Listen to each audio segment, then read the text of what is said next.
order to assemble the glove box hook, we take the Velcro back strap that comes attached to the hook and pass it through these two slots in the back of the foam disc, just like this.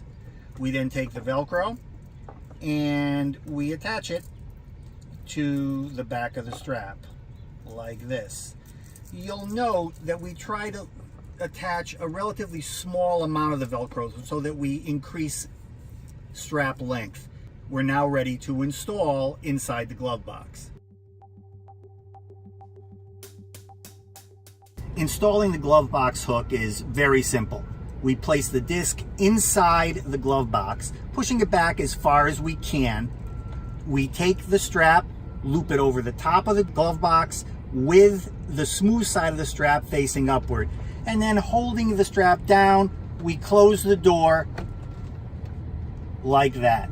And we are now installed. We can then take the articulating hooks, open them up so that we can hang two things from it, or we can close the hooks to give them a little bit more strength and hang a purse or a light bag of groceries from them.